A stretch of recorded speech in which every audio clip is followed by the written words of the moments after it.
So anyway, the most senior person, why don't you tell us how you got started in aviation, like your first flight thing, like we were talking about on the newsletter. Okay, so my dad is an airline pilot for United Airlines. Whoa. So my first flight was when I was 10 days old, so I don't remember much of it.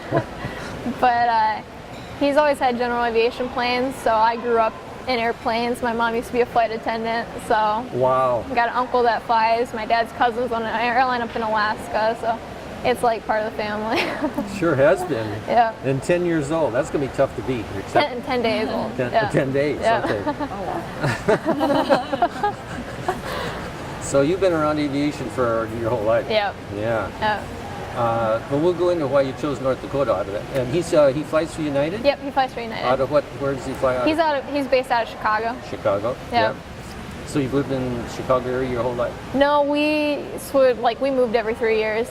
We are almost like a military family, moving around the country. So I grew up on the East Coast, Colorado, Arizona. Went to high school in northern Wisconsin, so. Where in northern Wisconsin? Minocqua. Yeah, Minocqua. Yeah, it's like 45 minutes south of the Michigan border. So was Dad following seniority to make all those moves, or how come the moves? Yeah, just changing airplanes, changing bases, changing it up. Sounds like an airline family, Yeah. right? Okay, who's second in seniority then? That'd be Carly. Carly. So Carly, tell us about how you got started. So, like Amy, I grew up with an aviation family. My dad flew F-15s in the Air National Guard, as well as commercial for Aloha and Hawaiian Airlines. Wonderful. So, yep. I don't really remember my first flight, but I'm pretty sure I was going to the Big Island. So, yep. Like, unlike Amy, I didn't move that much. I just stayed in Hawaii on that one island. Yeah. Tough duty there. Yeah. And so, and I actually didn't ever like fly a smaller aircraft until I was a senior in high school. Really? Yeah, surprising, right? Like, my dad took my brother when he was like maybe like 5 in like a Cessna, and my brother screamed his head off. So my dad was like, oh my gosh, I ain't taking my next kid up in here. So yeah, so I never flew until I was a senior in high school. Senior in high school. Yep. Wow. But your dad was an F-15 pilot. Yep. So he flew out of Honolulu then. Yep, out of Honolulu, out of the Hickam Air Force Base. Hickam, yep. And he eventually became a maintenance commander. So, yep. And then when I went for college shopping, I looked at a lot of schools for aviation. I wasn't super sure if I really wanted to go into aviation, but that's the reason why I chose UND, was just because they have a big aviation program as well as the rest of the campus. Yes, and Jen? Oh. We're the most junior here. I guess my first flight where I got to take the controls was when I was 15. So that was pretty neat. I just went up for a short bit. Yeah? Saw how I liked it. My dad worked for NASA. Oh. So that I have a lot of videos and family trips to the beach watching the space shuttle go off. And I was kind of like, I want to fly that. I don't want to sit in the back. I want to fly that. Wow. So that kind of got me interested, and I was always following aviation history and stuff like that. And so when I was 15, I was getting close to the age where you could start training and all. So my dad was like, well, we should check to see if you actually like it up there, you know, because I've been in the airliners, but that's not the same as the little plane. Right. So I took a little ride, and I loved it. It's just been a part of my life forever. It's just great. So did you solo then, still in high school? Yeah, in high school I did do training. I started training at 16, Uh-huh. and then got my license in 2012. So yeah, after school I'd like bike it to the airport to get training and all that stuff. So did you get your private before you got out of high school? Mm-hmm. Okay, before.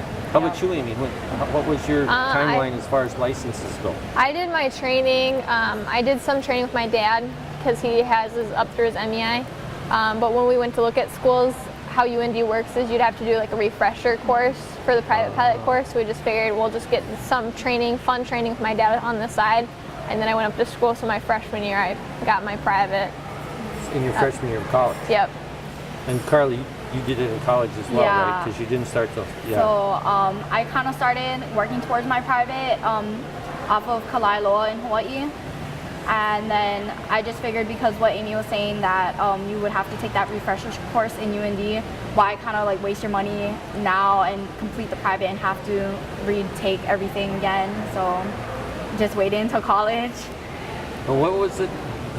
Had you taken a trip to UND before you decided on UND? No, it was flooded in Fargo, so we couldn't land because we go United standby. So Right. yeah, we couldn't land in Fargo, and so the time I went to go look at different colleges, it was we went to Chicago and we drove around, and just North Dakota was just a little bit too far from Chicago, so we couldn't drive up. So yeah, I don't know, I just picked a school and I just prayed that I would like it there.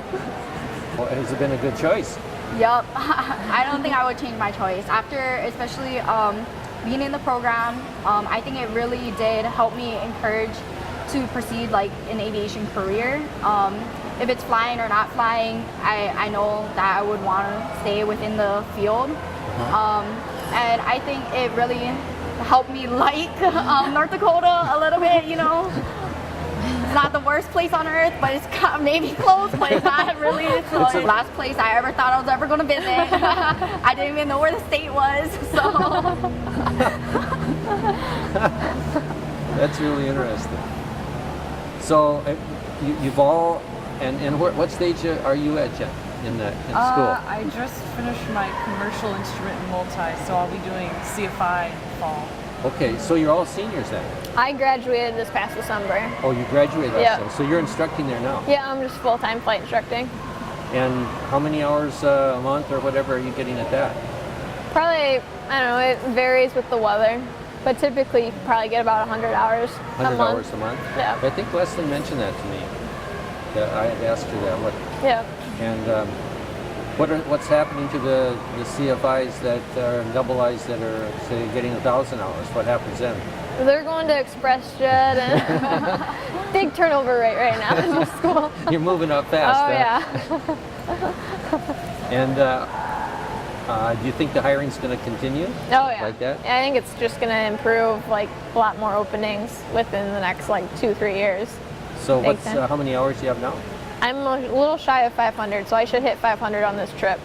So I'm counting on those hours. And so at 100 hours a month, you only have 5 or 6 months to go. Yep.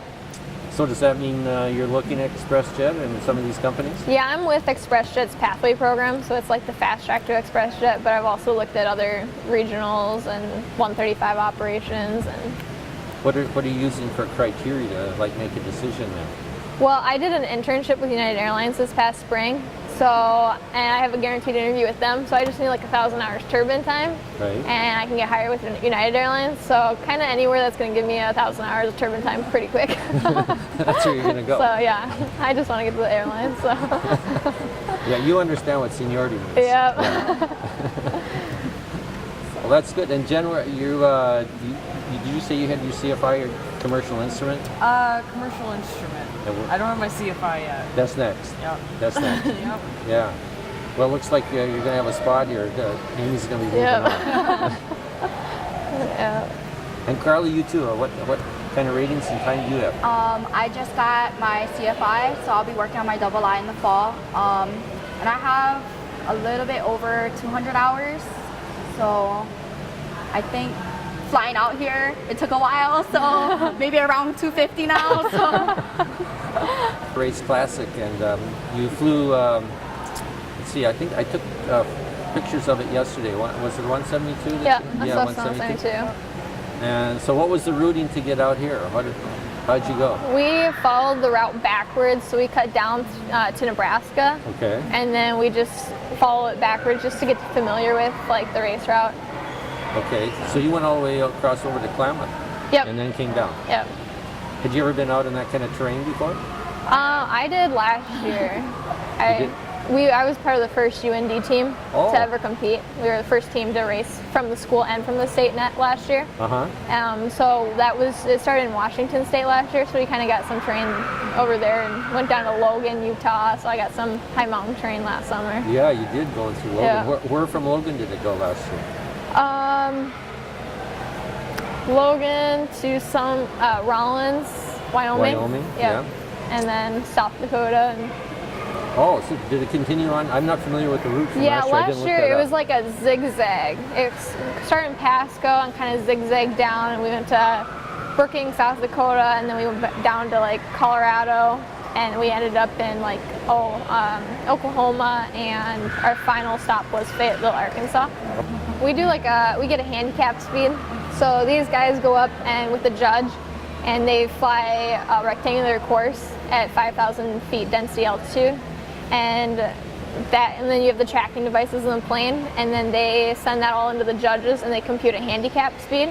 So we just found ours out. We have like a 121 ground speed. Trying to Ground beat speed? that. And so you're racing against yourself.